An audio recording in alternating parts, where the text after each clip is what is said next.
Dios le bendiga, amados hermanos. Aprovechamos la ocasión para también decir que nos unimos al dolor de la pérdida de nuestros hermanos. Somos un cuerpo en Cristo, y cuando uno de los miembros es herido, también todo el cuerpo lo siente. Así que nos unimos al dolor de la pérdida de nuestro hermano Elías, también de la hermana Katy, esperando también en el Señor que los que están enfermos, hemos tenido muchos hermanos enfermos al mismo tiempo, que también puedan ser restaurados en su salud. En esta mañana quisiéramos continuar el tema que empezamos hace unas semanas, hablando del capítulo 12 de la carta a los Romanos, y nosotros hablamos primero, semanas anteriores, creo que hace 2 semanas, del capítulo 12, verso 1, dice: así que, hermanos, os ruego por las misericordias de Dios que presentéis vuestro cuerpo como sacrificio vivo, santo, agradable a Dios, que es vuestro culto racional. Esa fue la primera parte que estuvimos viendo. Y de alguna manera vamos a hacer una conexión, un resumen, para tener la secuencia de lo que vamos a exponer en esta mañana por la gracia de Dios. Y recordar que todo esto debe de ocurrir conforme a las Escrituras. Decíamos que Cristo fue a la cruz, como dice las Escrituras, murió por nosotros y en nuestro lugar, como dice las Escrituras. Resucitó, como dice las Escrituras. Y Él ofreció un culto agradable a Dios Padre conforme a las Escrituras. Y ha prometido regresar por nosotros, y le esperamos conforme a las Escrituras. Todo lo que ocurre en la vida del creyente entonces debe de ser conforme a las Escrituras. Y cuando hablamos de ofrecer un culto racional, un culto de sacrificio vivo, de olor grato, como Cristo también ofreció al Dios Padre, nosotros también en nuestras vidas podemos hacerlo, ofrecer un servicio de gratitud, de olor grato al Señor, un sacrificio que sea aceptable, que tiene que ver con la vida completa de nosotros, que se extiende a la congregación, al templo. Muchas veces entendemos, cuando hablamos del culto, que solo se va a circunscribir a lo que es el templo, pero más bien tiene que ver con toda nuestra vida. De manera que debemos de renovar, ese es el tema, el entendimiento de nuestro culto. Para esto decíamos que debe de hacerse con una entrega total. Todo nuestro cuerpo, todo nuestro ser, todo lo que somos tiene que estar involucrado en la adoración a Dios. Debe de ser un sacrificio vivo. Dios no es Dios de muertos, y nosotros al adorarle, le adoramos como hijos suyos vivos. Debe de ser santo. Y esto significa que cuando vamos a adorar al Señor, que no es toda nuestra vida, tenemos que apartarnos para Él, tenemos que apartar tiempo para Él. Agradable o aceptable a Dios, decíamos ya esa parte, y esto tiene que ver también con nuestra santificación diaria, ese proceso de santificación diaria. Esto cuando vamos a trabajar, quizá cuando estamos sembrando una matita, a lo que le gustan sembrar o a lo que pueden sembrar, si vamos a cantar, si vamos a tocar, si vamos a predicar. Todo esto es como un servicio al Señor. Todo esto viene entonces a ser conforme a lo que nos enseña la palabra de Dios. Nunca podemos ofrecer un culto al Señor que no sea conforme a su designio. Dios pone las reglas para aceptar un sacrificio por Él. En conjunto, esto nos da un culto que es racional. Y esta parte es importante. Este culto racional, mirando la palabra lógicos, podemos decir que es lógico, pero no una lógica humana. No es conforme a nuestros designios, sino conforme a los designios de Dios. Y eso nos lleva entonces a que esta lógica sea una lógica bíblica. No es una lógica matemática que digamos 2 por 2 son 4, 5 por 5, 25, sino una lógica bíblica. Y la lógica bíblica muchas veces no se ajusta a la lógica humana. La lógica bíblica está por encima, porque los pensamientos de Dios no son nuestros pensamientos. Y este culto, que es racional, se traduce en un culto espiritual. Dios es espíritu, y Él busca adoradores que le adoren en espíritu y en verdad. No podemos adorarle solamente con cosas que a Él no le gustan. ¿Qué se traduce en un culto espiritual? No es que vamos a venir aquí y a dejar nuestros cuerpos, todo es lo contrario. de lo que Pablo está diciendo. Cuando usamos todo nuestro ser, incluyendo nuestro cuerpo, entonces estamos hablando de un culto espiritual. Ahora, contrario a esto y a manera de hacer la conexión entre el pasaje número 1 y el pasaje número 2, texto 1 y texto 2, estuve meditando mucho sobre algo que es contrario a esta lógica espiritual, a esta lógica de la palabra de Dios, y tiene mucho que ver con el sentimentalismo. Yo esto voy a abordarlo quizá lo más rápido posible. Estamos viviendo una cultura de Occidente donde los sentimientos muchas veces están por encima de todas las cosas. Y esto es lo que promueven las nuevas corrientes ideológicas, donde nosotros como somos seres emocionales, porque el sentimiento es bueno, el sentimiento es bueno, malo es cuando le ponemos los ismos. El sentimiento no es más que nuestras emociones, y qué bueno que cuando vamos a adorar a Dios lo hagamos con emoción. Porque imagínense que venir acá al culto congregacional y dejemos las emociones en la casa y comenzamos a cantar como robot. Dios no está buscando robots. Si Dios quisiera robot, hubiese hecho robot. Él nos hizo seres emocionales. Pero cuando el sentimentalismo llega a nuestro culto racional, la cosa se complica. Porque el sentimentalismo es más que sentimiento. Es cuando ponemos los sentimientos y nuestra percepción por encima de la voluntad de Dios.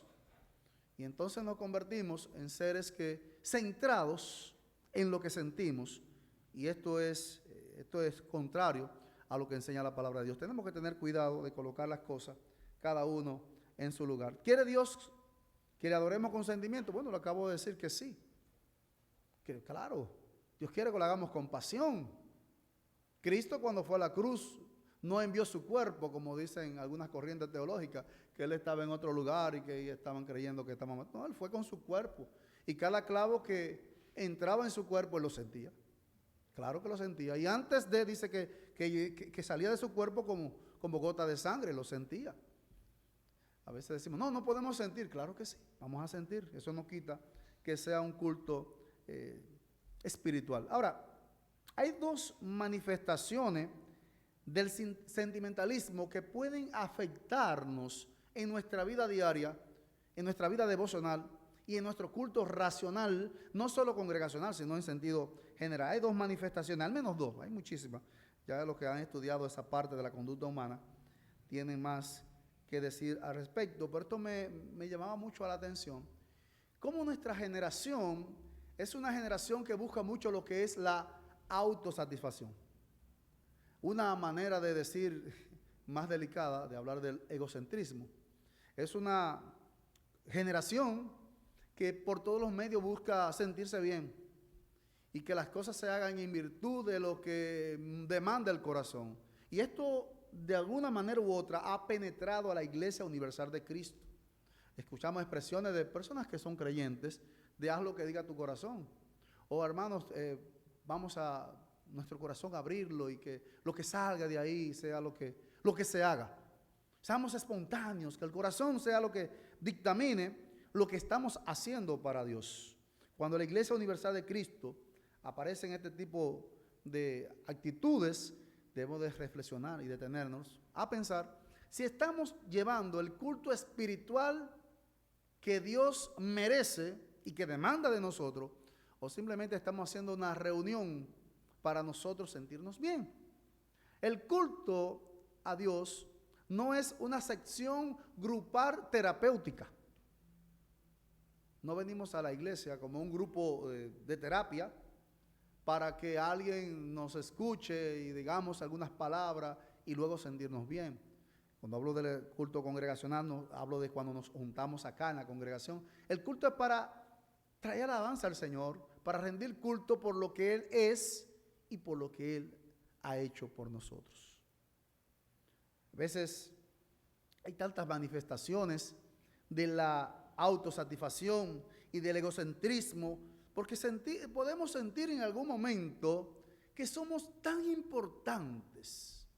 Una de las cosas que se nos enseña en estos tiempos es la proclamación o la autoproclamación del hombre sobre todas las cosas, donde se quiere poner el hombre sobre todo, el hombre y su sentimiento, el hombre y su ser. Y se quiere poner que el hombre es el campeón, el sabelotodo y el imprescindible. en todas las cosas. Y esto a veces puede introducirse de manera sutil, aún a las congregaciones. Y podemos en algún momento sentirnos como el centro del culto y que las cosas no se hacen si yo no estoy, y que el culto no se da bueno si yo no hago esto, o el que lo hace bien soy yo. ¿Cuán lejos estamos de la verdad cuando pensamos así? Porque el Señor no se agrada del que se cree el más. Eso me recuerda siempre a lo que el Señor contaba del hombre que va y dice: Señor, gracias porque yo no soy como este. Ay Dios, Señor, qué bueno que no soy como este. Esa oración no fue escuchada, no fue justificado delante del Señor. Sin embargo, aquel que fue: mira, Señor, yo no puedo, yo no doy para esto. Señor, mira mi condición. No, pero pecador, estoy aquí por tu misericordia. Este hombre fue justificado delante del Señor. Esa es la actitud que debemos demostrar, donde exaltamos la persona de Cristo. Culto racional tiene que exaltar, no solo en el culto congregacional, y voy a estar siempre saltando de un lado a otro, porque está relacionado. No podemos separar el culto que ofrecemos al Señor de mi vida de culto, porque entonces tendré una doble vida. Seré una persona aquí y otra persona allá afuera. Entonces, no podemos separarlo. Tenemos que presentar nuestro cuerpo como sacrificio vivo, y eso lo hemos dicho varias veces. Qué triste cuando nosotros entendemos que somos el centro de las cosas, que somos imprescindibles, y eso nos lleva a expresiones de que somos tan egocéntricos que nos sentimos ser la persona más clara del mundo. Compartí esto con las muchachas anoche.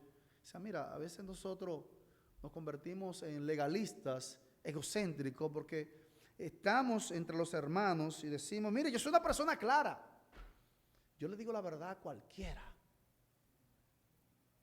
Y a veces yo me pregunto, ¿es que somos muy claros o somos muy inmaduros?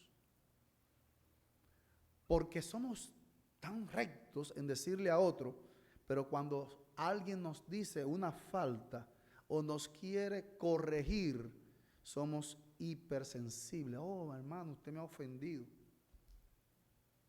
Porque nos sentimos centrados en nosotros, que somos perfectos y que no tenemos defectos, y eso es mentira.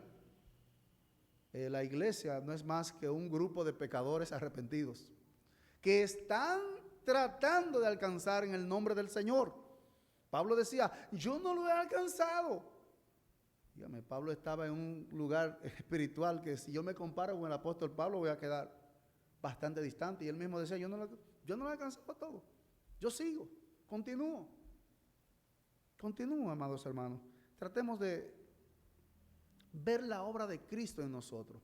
El centro de nuestra vida no es el yo, es el Cristo. Por otro lado, hay otra forma de pecado sentimentalista que he visto que ha nublado el entendimiento de un verdadero culto racional al Señor. Y es una especie de autocompasión. No sé si ustedes han visto hermanos que ellos sienten que yo no valgo nada. Por un lado, por el primer lado es ese egocentrismo que sentimos que somos el centro de todo. Pero tampoco la autocompasión es de Dios, donde sentimos que somos insignificantes y que debemos de ser autoindulgentes y un autoconsuelo, donde venimos a la iglesia y eso es: ay no, Señor, mira, muchas veces es una falsa humillación o una falsa humildad. Si bien no podemos ser egocéntricos y sentirnos que estamos en el pináculo, en la cúspide de todas las cosas, tampoco podemos sentirnos que no valemos nada y que debemos de siempre entender que Cristo, si Cristo dejó los cielos, dice la palabra que Dios no escatimó a su Hijo para morir por nosotros. Entonces, en las manos del Señor somos preciosos y tenemos valor en las manos del Señor Jesucristo. Y a veces decimos: no, mi hermano, mire, lo que pasa es que Cristo se humilló. Claro que sí. Cristo se autohumilló. Se humilló, pero con una razón. ¿Cuál fue la razón de que Cristo se humilla tomando forma de siervo? Primero, Él sabía quién era. Cristo nunca dejó de saber que Él era igual a Dios, como cosa que aferrarse. Amados, cuando practiquemos la humildad, entonces recordemos que somos hijos de Dios. Que no estamos ni por encima ni por debajo, sino que somos hijos de Dios. Y con la correcta manera de pensar, entonces nos vamos a humillar. Cristo se humilló no para una derrota dolorosa, sino para una gloriosa victoria. Cristo en su humillación alcanzó la exaltación. Él no fue un tipo que andaba por Israel diciendo, ay, ahí están los fariseos, no puedo hablar con ellos porque son mejores. No, Cristo no andaba de esa manera. Cuando tenía también que decir las cosas, la iba a decir. Esto lo quería decir porque a veces nos toca hablar con hermanos y hermanas y es preocupante sentir cómo nos nublamos de un verdadero culto racional, lógico y por la palabra en nuestra vida, y ese sentimentalismo o hipersentimentalismo nos arropa llevándonos a los extremos, a ser egocéntrico o andar en una autocompasión que también es dañina y es enfermiza. Dicho esto, podemos entonces comenzar a ver el verso 2. ¿Qué se necesita para tener un verdadero culto que sea agradable a Dios, que sea racional? Y el verso número 2 dice, no os conforméis a este siglo. Hay una conjunción que hace falta ahí. Y, debería decir, y no os conforméis a este siglo, sino transformaos por medio de la renovación de vuestro entendimiento, para que comprobéis cuál sea la buena voluntad de Dios, agradable y perfecta. Lo primero que decía, falta esa conjunción, y esa conjunción es importante porque va a entrelazar las ideas que viene desarrollando del culto racional en el texto 1 con la segunda parte que tiene que ver con una transformación del entendimiento. No podemos intentar entender las cosas espirituales analizándolas con una mente carnal. Necesitamos una transformación de nuestro entendimiento. Entonces la primera parte, por ejemplo, está diciendo que presentemos nuestro cuerpo como sacrificio que sea santo, agradable al Señor, que es el culto espiritual. Entonces dice, ¿y qué significa esto? Podemos traducirlo como un además. Además de lo que hemos dicho en el verso 1, el apóstol Pablo dice, es necesario que ocurra lo que dice el verso 2. ¿Qué dice el verso 2? Que tenemos que ser transformados. Hay dos palabras que son de suma importancia, donde Pablo va a presentar un contraste muy importante para nuestras vidas. La primera es que dice, no os conforméis. Y esto tiene mucho que enseñarnos esa palabra. Al menos tres cosas voy a decir de esas palabras. Lo primero es que el verbo conformarse está en, bueno, esto para lo que le gusta el griego, en el presente imperativo, la voz pasiva, y desde los exégetas, que la idea de esta forma verbal es pedir, dejar de hacer algo que estamos haciendo. Pablo dice, no se conformen. Óigame, hay algo que está pasando. El sistema mundano siempre, constantemente, va a estar tratando de influenciar sobre los cristianos. Sobre el mundo no, porque el mundo le pertenece. Pero el sistema mundano va a tratar de penetrar la iglesia. Las estrategias del diablo en el primer siglo era perseguir y matar a los cristianos. Eso no le dio resultado. La iglesia creció. Pero las estrategias de los últimos tiempos es la persecución con ideas de la iglesia, con influenciar sobre la iglesia las corrientes mundanas. Y pudimos ver en algunos lugares, algunas personas, que cuando hablaban la palabra de Dios, no era la palabra de Dios, parecían ideas de la metafísica o de otra corriente mundana, y que eran introducidas de manera sutil a la iglesia de Cristo. Pablo está consciente de que los creyentes pueden deslizarse. A veces tantas influencias que recibimos, tantas corrientes. Nuestros muchachos en las escuelas reciben de todo, especialmente los que no están en escuelas cristianas. Reciben de todo. En las redes sociales reciben de todo. Los youtubers de ahí reciben de todo. Las influencias de los medios de comunicación sobre la mente nuestra y de nuestros hijos es tremenda. A veces tenemos discusiones con grupos de estudiantes por todas las ideologías que están recibiendo, y usted lo escucha como máquina, como robot, repitiendo lo que alguien más dijo. No tienen convicción, porque no saben lo que están diciendo. Pero repiten esas cosas que están escuchando y escuchando. Miren, cuando una mentira la quieren hacer verdad, lo que hay que es decirla muchas veces. Cuando usted ve que alguien está diciendo lo mismo muchas veces, a veces es porque está mintiendo y quiere que le crean. Entonces, hay una influencia del mundo sobre la iglesia de Cristo. Y el llamado es, oye, no permitas, no deje. Si hay algo que está afectando tu vida, de una corriente que no es de Dios, déjalo. Déjalo.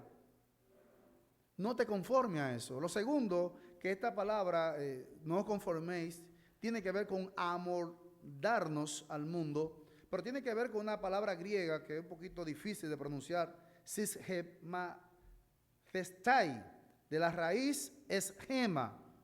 De esta palabra viene la palabra también esquema. Cuando hacemos un esquema, generalmente tiene que ver con una organización de algo que queremos hacer. Y dentro de esa organización, ¿qué hacemos? Priorizamos. Ahora, ¿qué nos quiere decir esto a nosotros? ¿Cómo podemos aplicar esto en nuestra vida? No te conformes, no te moldees, no te hagas un esquema donde las prioridades sean las ideas, los pensamientos, los sentimientos de este mundo. Si vas a hacer un esquema de tu vida, amado hermano, si vamos a hacer un esquema de nuestras vidas, donde vamos a priorizar, prioricemos al Señor Jesucristo. Nuestra vida tiene que ser cristocéntrica, no egocéntrica. Nuestra vida no puede ser de autocompasión, sino de agradecimiento al Señor por tantas bondades que ha tenido con nosotros. Como decía el verso 1, por las misericordias que Dios ha tenido con nuestras vidas.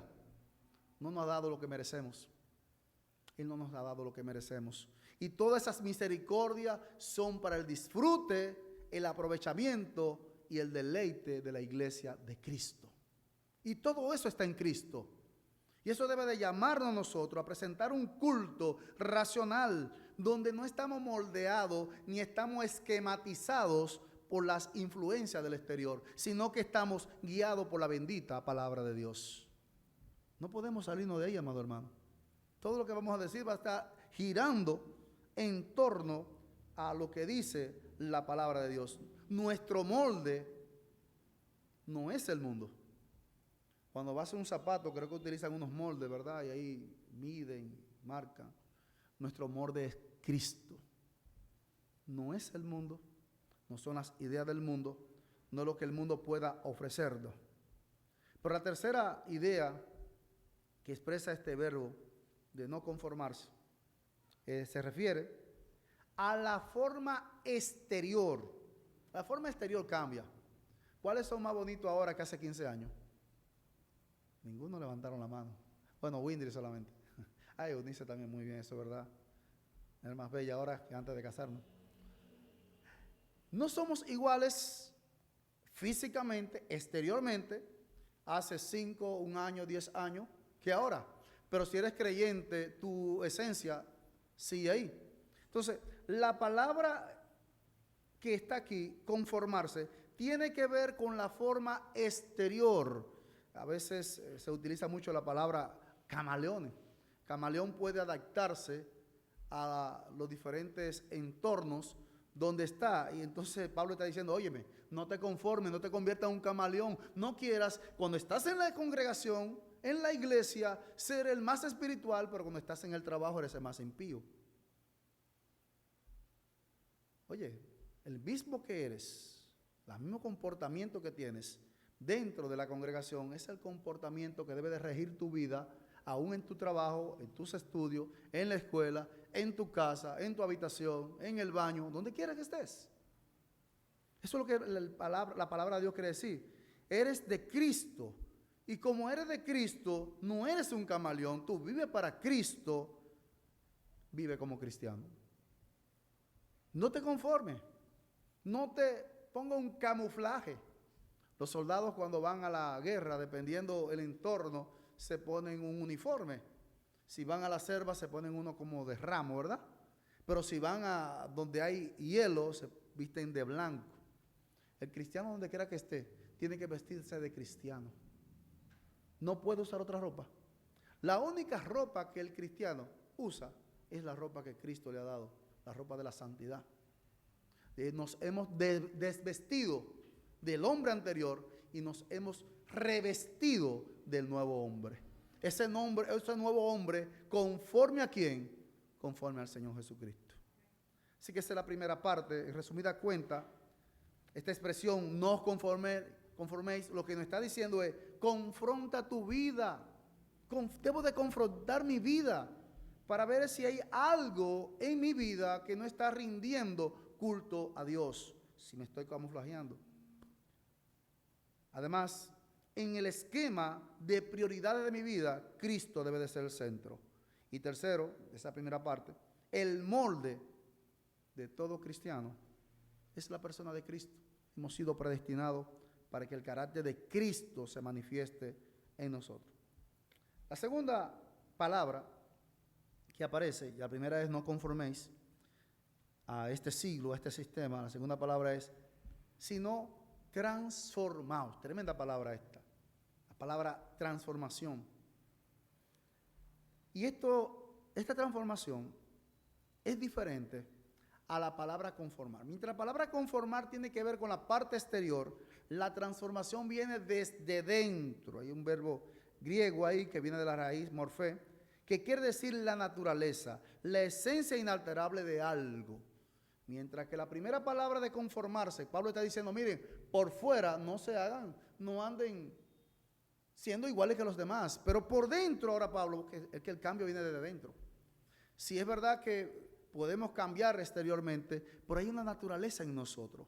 Cuando venimos a Cristo, esa naturaleza pecaminosa, carnal, terrenal, que nos impulsa hacia el pecado, ha sido cambiada por una nueva naturaleza. Y ahora tenemos la naturaleza de Dios, la naturaleza espiritual, y podemos luchar aún contra el pecado y ser victoriosos.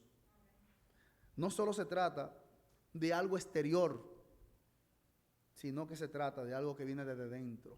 Y el único que puede transformarnos interiormente es aquel que nos hizo interiormente.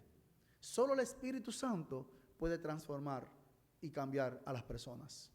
Yo no te puedo cambiar. Usted no me puede cambiar. Un verdadero cambio viene por la obra milagrosa del Espíritu Santo. Un nacimiento de nuevo. Qué bueno que hemos nacido de nuevo, amado hermano.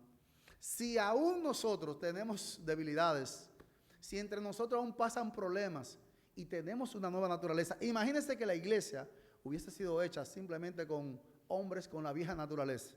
Oh Dios, no quiero ni imaginar. Pero aquí hay un contraste tremendo entonces. Pablo está diciendo, mira, no te conformes, no te vuelvas un camaleón. No que sea un camaleón. Ahora, transfórmate. Esa transformación, que es la misma palabra que utiliza en Marcos 9, 2 y 3 de la transfiguración de Cristo. Que ese cambio que viene desde dentro, pero también que se puede evidenciar por fuera. Amados hermanos, la transformación de esa vida pecaminosa en una vida espiritual que agrada a Dios es una transformación maravillosa, es una transformación gloriosa. Nosotros hemos recibido la transformación que viene del mismo Dios, por lo cual eso debe llenar también nuestros corazones e impulsarnos a rendir un culto espiritual basado en la palabra de Dios. Y no solamente basado en aspectos exteriores, sino en un aspecto interior provocado por el Espíritu Santo. Antes de venir a Cristo, nosotros vivíamos con una naturaleza humana, en griego le llaman katasarka, que viene siendo el nivel más bajo, movido hacia el pecado, movido hacia la impiedad. Pero ahora cuando venimos a Cristo, venimos a una vida, como se dice en griego, katakristos o kataneuma. ¿Qué significa esto? Una vida que ya no es controlada por la vieja naturaleza, sino controlada por Cristo, por el poder del Espíritu Santo. Entonces, cuando vivimos una vida de esta manera, podemos decir, estamos rindiendo un culto verdaderamente a Dios, un culto espiritual, un culto racional, un culto lógico delante de Dios. El cristiano es una persona que ha cambiado en su esencia. Ahora vive no la vida de autocompasión, no la vida de egocentrismo, sino una vida de agradecimiento, una vida victoriosa, una vida cristocéntrica, donde Cristo es la cabeza de su vida y Jesucristo es su Señor. A veces decimos, Señor, Señor, Señor, sí, pero estamos viviendo realmente para que Cristo sea el Señor. Ser el Señor es más que decir Señor, es que Él controla, gobierna todas las áreas de nuestra vida. Hay un texto que está en 2 de Corintios, capítulo 3, verso 18, que nos dice, por tanto, nosotros todos, mirando a cara descubierta, como un espejo, la gloria del Señor. Mire lo que dice, mire qué expresión más hermosa, búsquelo y subráyelo. Somos transformados de gloria en gloria en la misma imagen, como por el Espíritu del Señor. Y yo digo ahí, amén. Amado, ¿ha sido transformado de gloria en gloria? Esta transformación es constante. Si bien hemos recibido la transformación por una nueva naturaleza, pero hay cosas que Dios está trabajando en nuestras vidas. Entonces decimos, bueno, por si ya Dios me transformó, ¿por qué tengo estas debilidades? No te preocupes, Dios está trabajando. Amado, pero todavía yo tengo esto que cambiar. Ay, Dios, ¿quién no? Dios está trabajando. Amado, Daniel, pero mira, yo sigo con esta tendencia, sí, pero Dios está trabajando. Y Él va a continuar trabajando hasta que Cristo venga por su iglesia. Ya después que el Señor venga por su iglesia, no tendremos necesidad de sufrir más transformaciones, porque recibiremos la transformación total de nuestros cuerpos. Estos cuerpos corruptibles serán cambiados a esa naturaleza preciosa, semejante a la de Cristo. Y gócese a leer a Filipenses capítulo 3, sus últimos versículos, ahí usted va a encontrar esta parte. Para tener un verdadero culto racional que agrada a Dios, empecemos por vivir una vida de culto. Que cuando, así como venimos a la congregación y decimos, mira, me toca orar, déjame orar al Señor. Me toca cantar, déjame cantar al Señor. Me toca, déjame hacerlo para el Señor. Que cuando estemos por ahí caminando, estemos meditando también en el Señor. Meditemos en la palabra de Dios. Meditemos en quién es Dios. Que cuando veamos algo y nos asombre, digamos, bueno, pero lo que Dios ha preparado para nosotros es mucho mejor. Miren, lo que Dios ha preparado para el creyente, que ha sido transformado y que vive una vida transformada, es superior a todas las cosas de este mundo. Para seguir adelantando, no puedo decirle, bueno, pero hay que rendir un culto racional y hay que vivir una vida transformada. Necesitamos un medio para eso. Y el apóstol Pablo no se queda atrás. También dice que esto se logra por medio de la renovación ¿de qué? Del entendimiento. ¿Cómo así? ¿Sí? Porque dependiendo del entendimiento que tenemos de las cosas de Dios, así vamos a reaccionar. El pueblo de Israel, decía el Señor, perecía por su falta de ¿qué? Conocimiento. No había entendimiento. Llegó un momento que el Señor llamó hasta bestias. Porque no entendían las cosas de Dios. Y Pablo mismo dice que las cosas espirituales no son entendidas por una mente como carnal. Necesitamos una mente transformada. Ahora, ¿quién puede transformar la mente? Solamente el Espíritu Santo. Esta transformación no es humana. No basta que yo le diga, hermano, transforme su mente. Eso no basta. Yo puedo, mire, hincarme, usted puede decir, sí, vamos a transformar mi mente. Eso no basta. Porque la transformación que necesitamos no es humana, sino que solamente es posible por la capacidad que tiene el Espíritu Santo de hacerlo esto. El culto no es una sección, decía ahorita, de grupo. El culto congregacional es para estimularnos al amor y a las buenas obras. Pero todo esto es impulsado por la obra del Espíritu Santo. El Espíritu Santo tiene una obra céntrica en la iglesia de Cristo. Y a veces nos tildan de que nosotros no hablamos del Espíritu Santo. Claro que sí.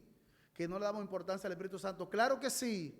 No vivimos sin el Espíritu Santo. No hay un evangélico, un cristiano que pueda tener una vida de santidad sin el Espíritu Santo.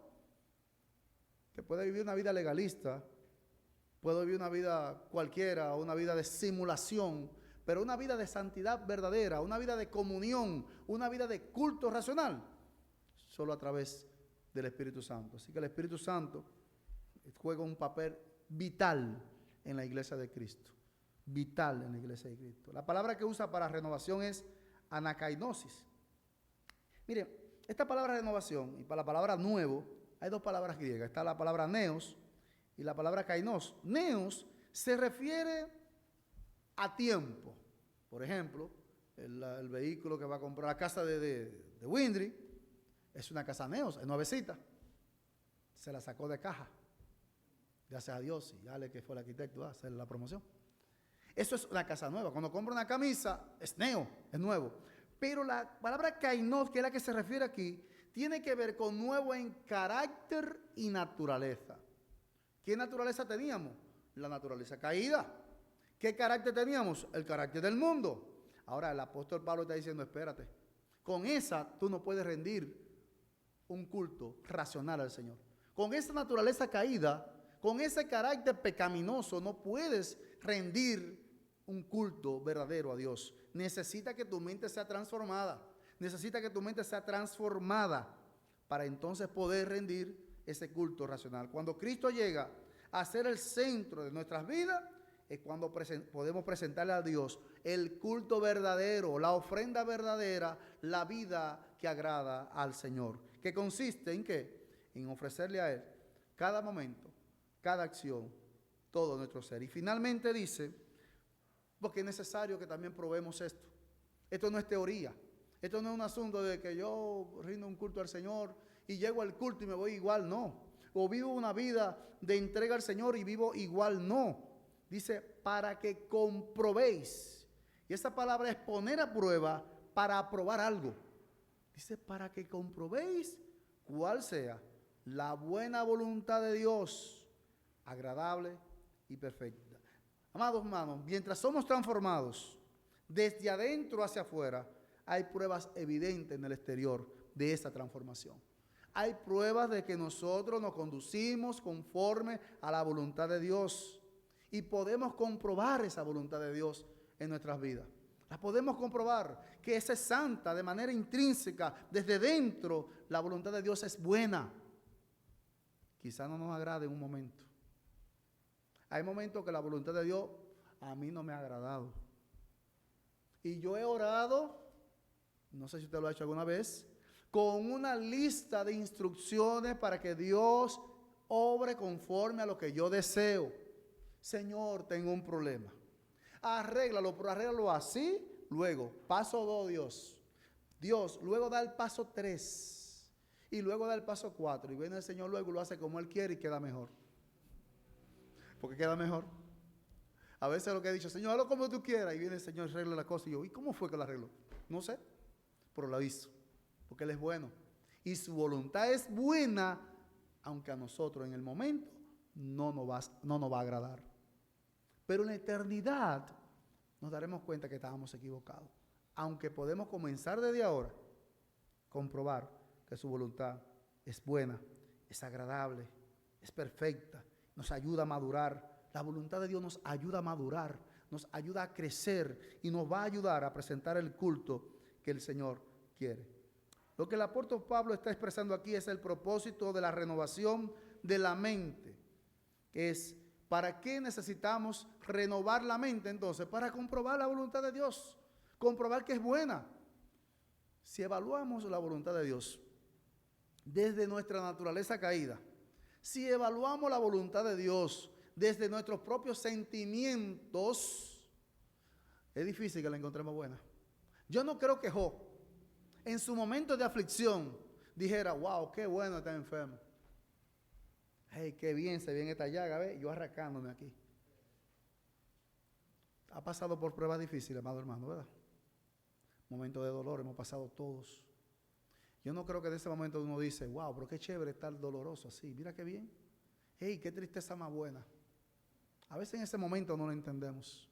Pero en esa misma manera que llegue ese dolor, ese sufrimiento y esa prueba a nuestra vida, nos vamos transformando. Y vamos comprobando que la voluntad de Dios es buena. Y vamos creciendo. A la medida que vamos madurando en esa transformación, nos damos cuenta que al final Dios es bueno. Y yo estaba equivocado. A manera de conclusión, Pablo ha dicho en estos versículos acerca de vivir bajo la voluntad de Dios, que tu mente debe de considerar las riquezas que Dios tiene para con nosotros. Todas las riquezas de su misericordia, todas las misericordias pasadas, todas las misericordias presentes y aún las misericordias que Dios ha de tener de nosotros, tenemos que considerarla nosotros con una mente racional, pero no racional conforme al mundo, sino conforme al Espíritu de Dios. Tú debes de entregar todo tu ser, debemos de entregar todo nuestro ser como un culto racional hacia Dios.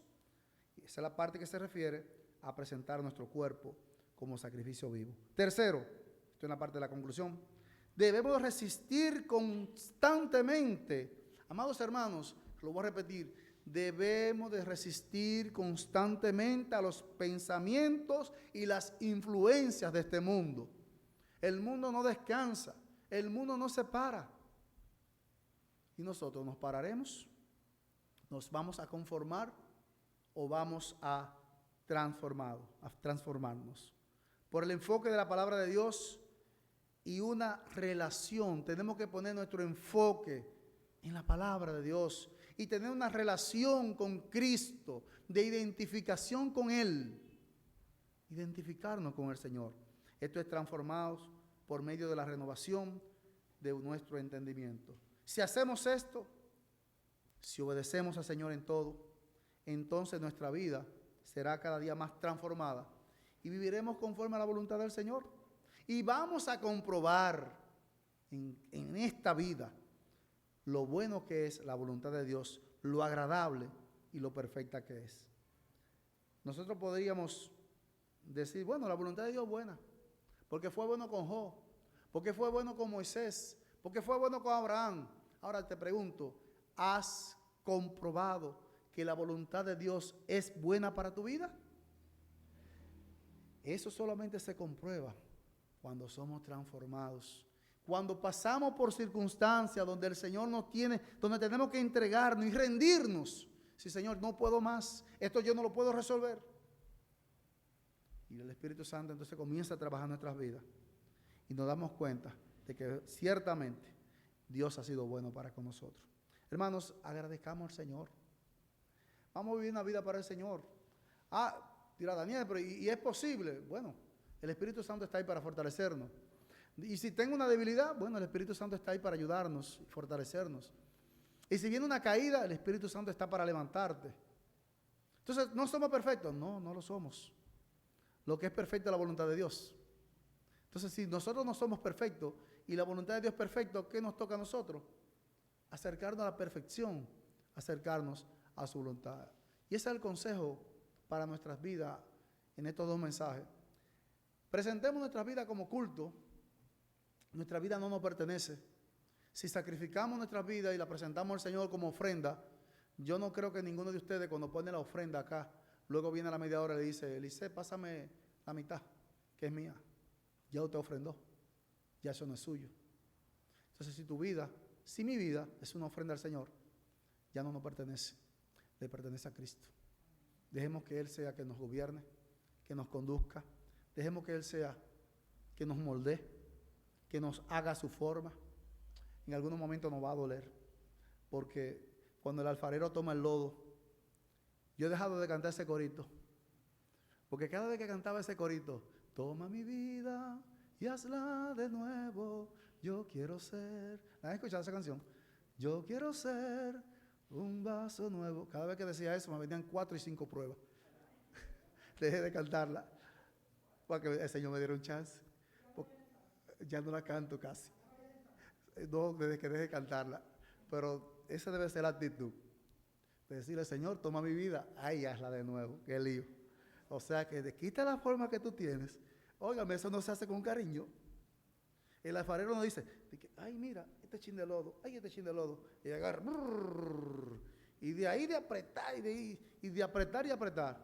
Sale entonces esa vasija hermosa que puede ser utilizada y de beneficio para todos.